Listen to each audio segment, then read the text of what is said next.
ក្នុងប្រធានបទថ្ងៃនេះគឺយើងដើរតួជាតួអង្គ3នាក់ខុសគ្នាដោយណាដើរតួជាអ្នកធ្វើការមកកំហុងដើរតួជាអ្នកបើកតូបលក់ដូរស៊ីហើយខ្ញុំដើរតួជា full time trader អញ្ចឹងជាយោបល់វិញថាបើសិនជាណាងជាអ្នកធ្វើការដែលត្រូវយើងម៉ោង8យើងចូលដល់ក្នុង office រហូតដល់ម៉ោង5ល្ងាច5កន្លះបាទយើងចេញពីធ្វើការតើនៅក្នុងអំឡុងពេលប្រហែលម៉ោងនេះយើងអាច trade ទៅលើ forex ឬមួយក៏ crypto បានដោយវិធីសាស្ត្រណានិងដោយរបៀបណាការរៀប schedule យើងបែបម៉េច អូខេអញ្ចឹងពាក់ព័ន្ធជាមួយនឹងការឧទាហរណ៍ថាឥឡូវនេះខ្ញុំអ្នកធ្វើការអញ្ចឹងបើសិនជាយើងចង់ trading ឬក៏យើងចង់វិនិយោគខ្លះដើម្បីជាចំណូលបន្ថែមសម្រាប់យើងគិតថាយើងអាចរើសពេលវេលាណាមួយសម្រាប់ trade ទៅវាអត់មានជម្រើសចាពីយកពេលមក New York ដើម្បី trade ទេតែអាការ trade បែបនេះវាមិនមែនជាការវិនិយោគទេវាជាការដែលយើងត្រូវការជំនាញឬក៏ចំណេះដឹងតែអ្វីដែលយើងត្រូវវិនិយោគមុនគឺវិនិយោគទៅលើចំណេះដឹងសិន ហើយចាំយើងមានជំនាញច្បាស់ចាំយើងទៅធ្វើចំណុចទី2យកសិនមានពេលវេលាច្រើនទេអញ្ចឹងគួរតែស្វែងយល់ពាក់ព័ន្ធជាមួយនឹងការទិញ coin ខ្លះទៅហើយពាក់ព័ន្ធជាមួយចំណុចហ្នឹងចាំឲ្យគឹមហងគាត់នៅ detail ទៅយ៉ាអញ្ចឹងសម្រាប់ខ្ញុំគឺមានតែប៉ុណ្្នឹងឯងមានន័យថាសម្រាប់ណា trading section របស់យើងគឺយូរយកអញ្ចឹងយូរយកម៉ោង7ទៅណាឥឡូវថា7 8យើងបែរតែ7ទៅចុះចុះវាជាពេលយប់វិញអ្នកនរនេះអាច trade ពេលយប់វិញព្រោះនៅក្នុងម៉ោងយូរយកវាក៏ផ្សារដើររៀងគ្រាន់គួរសមដែរច្រើនគួរសមនឹងឯងសិក្សាស្វែងយល់យកជំនាញណាមួយតាម technical របស់យើងណាមួយដែលយើងចង់រៀនសូត្រហ្នឹងយកទៅ trade នៅក្នុងម៉ោងយូរយកហ្នឹងសម្រាប់ណាងនៅពេលដែលគាត់ជាអ្នកធ្វើការ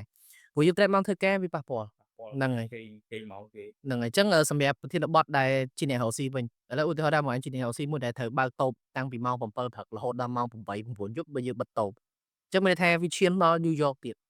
តើយើងគួរតែរើសពេលវេលាបែបម៉េចដើម្បីនៅក្នុងការ trading ព្រោះដោយសារយើងអ្នករកស៊ីក៏យើងមានសេរីភាពម្យ៉ាងដែរយើងអត់មានក្រុមអ្នកណាគេយើងត្រូវមានម៉ោង schedule អញ្ចឹងតើយោបល់បងឯងវិញមិនដែរអូខេបើសិនជា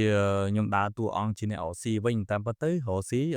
វាងត្នេតិចនៅក្នុងហ្នឹងណានៅវាងត្នេតិចប៉ុន្តែតាក់ទងជាមួយនឹងការងាររកស៊ីនេះវិញក៏យើងមានចន្លោះពេលដែលយើងត្រូវ trade ដែរបើថាយើងបដោតទៅលើការ trade ពេកសិនដូចយើងបោះបង់ការងាររកស៊ីអញ្ចឹងម៉ោងដែលល្អហ្មងបើយើងបើកតូបពីព្រឹកមកយើងរៀបចំឲ្យ image ចំនួនក្នុងការងាររកស៊ីរបស់យើងហើយពេលថ្ងៃវាមានម៉ោង London បើកដូចម៉ោង2ម៉ោង3ហ្នឹងណាអញ្ចឹងទាំងអស់គ្នាអាចធ្វើការ trade នៅម៉ោង London បាន ហើយវាតែងតែមានដែរឧទាហរណ៍ថាយើងរកស៊ីមានភ្ញៀវមានអីមកអញ្ចឹងណាអញ្ចឹងយើងកុំផ្ដោតទៅលើការ trade យើងផ្ដោតទៅលើការងាររកស៊ីយើងសិនចាំភ្ញៀវគាត់យើង service ភ្ញៀវឲ្យអស់ហើយយើងធ្វើឲ្យអស់ហើយចាំយើងមកអង្គុយមុខកុំព្យូទ័រយើងហើយយើងចាប់ផ្ដើមធ្វើការtrade បន្តហើយដោយសារតែយើងរៀងត្នេអញ្ចឹងយើងមានពេលរហូតដល់ពេលថ្ងៃផងហើយរហូតដល់ពេលយប់ផងគាត់ហ្នឹងណាអញ្ចឹងខ្ញុំមានអារម្មណ៍ថាអ្នករកស៊ីគាត់រៀង freedom ជាងអ្នកធ្វើការបន្តិចតែអ្នកធ្វើការដូចណាគាត់និយាយអញ្ចឹងអត់មានជម្រើសទេព្រោះយើងតែលួច trade ធ្វើការគេឲ្យពេញដៃគឺយើងបានន័យថាគេបំបញ្ញម៉ោងការងារគេឯងនៅក្នុងហ្នឹងណាហ្នឹងហើយហ្នឹងសម្រាប់ខ្ញុំគឺអញ្ចឹងហើយតាក់ទងជាមួយណាគាត់បាន mention ថារឿង coin ហ្នឹងហើយអឺជាមួយនឹងអ្នកធ្វើការខ្ញុំលើកទឹកចិត្តឲ្យវិនិយោគច្រើនជាងបានន័យថាសឹងតែស្មើមួយ trade ហ្មងបានន័យថា trade 50វិនិយោគ50បើសិនជាអ្នករកស៊ីវិញគាត់មានគេហៅថា freedom ឬក៏សេរីភាពនៅក្នុងការមើលបានច្រើនវិនិយោគផងហើយនិង trading ផងនៅក្នុងហ្នឹងណាប៉ុន្តែត្រូវចាំ priority របស់យើងគឺការងាររកស៊ីរបស់យើងសិន យើងធ្វើឲ្យ clear អស់កុំឲ្យវាច្បូកច្បល់ជាមួយការ trade តែច្បូកច្បល់គឺខាតហើយវាមើលអត់គ្រប់ជ្រុងទេនៅក្នុងហ្នឹងអាហ្នឹងគឺចឹងខ្ញុំមានតែប៉ុណ្្នឹងឯងក្នុងហ្នឹងអញ្ចឹងបើតាមយោបល់គ្នាយើងនិយាយគឺការបែងចែកទៅលើពេលវេលាសម្រាប់អ្នករកស៊ីគាត់អាច trade បាននៅក្នុងម៉ោង London ភាគរយច្រើនព្រោះខ្ញុំគិតថាម៉ោង London វាម៉ោង3ម៉ោង4ម៉ោងស្ងាត់ភ្ញៀវដែរលក់ដូរនៅម៉ោងអាស៊ីក៏បាត់តែអាស៊ីឥឡូវផឹកឡើងនៅជាប់រវល់លក់ព្រោះអាស៊ីវាច្រើនផ្សារវាដើរម៉ោងហ្នឹងហើយផឹកឡើងផ្សារដើរម៉ោង8 9ហើយចាប់ដើមថ្ងៃឡើងដើរម៉ោង2ម៉ោង3ម៉ោង4នេះហ្នឹងឯងអញ្ចឹងយើងអាចលៃលកពេលវេលាហ្នឹងហើយចុះសម្រាប់ដូចថាខ្ញុំដើរតួជាអ្នក trade full time ហ្មងដូចជាការងាររបស់យើងប្រចាំថ្ងៃរាល់ថ្ងៃជាទូទៅសម្រាប់ខាង team របស់ខ្ញុំហ្មងគឺយើងជា full time trader អញ្ចឹងអ្វីដែលយើងធ្វើជារាល់ថ្ងៃនេះផឹកឡើងជាទូទៅសម្រាប់ខ្ញុំគឺខ្ញុំមានអី trade ពេលផឹកម្សាបន្តមកទៀតខ្ញុំចាំរហូតដល់ម៉ោង London ដល់ពេលដល់ម៉ោង London ហ្នឹងយើងមកដល់ office នេះផឹកឡើងខ្ញុំ trade នៅផ្ទះដល់ពេលផឹកហើយទៅមួយថ្ងៃខ្ញុំមក office ខ្ញុំ trade នៅ office អញ្ចឹង office យើងមួយ team ពេលខ្លះខ្ញុំមាន confirmation មួយណាអញ្ចឹងទៅសួរយោបល់គ្នាព្រោះដោយសារបងហោះវាច្រើនតែយូរ៉ូ យល់ហ្នឹងសុទ្ធយូរ៉ូសុទ្ធបើខ្ញុំមួយណា trade មាសអញ្ចឹងពួកខ្ញុំអាចផ្លាស់ប្ដូរយោបល់នេះហើយបើយើង trade នៅក្នុងម៉ោង London yes ហើយនៅក្នុងម៉ោង New York ខ្ញុំក៏មាន trade ដែរក៏ប៉ុន្តែវាគ្មានករណីមួយចំនួនករណីមួយចំនួនដែលខ្ញុំចូល trade នៅម៉ោង New York ហ្នឹងគឺថាតែវាប៉ះ setup របស់ខ្ញុំ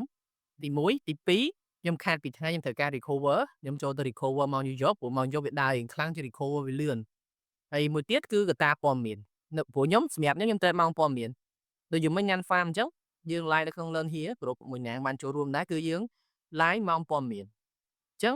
សម្រាប់ខាងខ្ញុំគឺធ្វើបិទថាយើងមានពេល24ម៉ោងពេញដើម្បីលើវិស័យ trade នេះមែនក៏ប៉ុន្តែបើយើងនិយាយពីសាច់ការងារមកផឹកឡើងម្សាថ្ងៃឡើងម្សាយប់ឡើងម្សាយើងបូកម៉ោងចូលគ្នាវាដូច7 8ម៉ោងដូចអ្នកធ្វើការ office នេះគ្នាហ្នឹងហើយអញ្ចឹងការដែល trade មានម៉ោងច្បាស់លាស់នេះវាជួយដល់យើងច្រើនណាស់កុំឲ្យអ្នកខ្លះជាពិសេសអ្នកថ្មីក៏ឆ្ងល់បងមិនខ្ញុំចូលផ្សារទៅផ្សារអត់ដើរវិញហើយមួយទៀតដែលឆ្កែឆ្ងល់មិនខ្ញុំចូលផ្សារផ្សារដើរខ្លាំងម៉េះអាហ្នឹងហើយដែលគាត់ថាយើងអត់ដឹងអំពី section នៃការ trade អញ្ចឹងសម្រាប់បទពិសោធន៍របស់ខាង team របស់ខ្ញុំយើងអាចលើកយកចំណុចប្រមាណនេះមកនិយាយបានដោយសារតែយើងក៏ធ្លាប់ប្រវត្តិជាអ្នកធ្វើការយើងក៏ធ្លាប់ប្រវត្តិជាអ្នករកស៊ីដែរអញ្ចឹង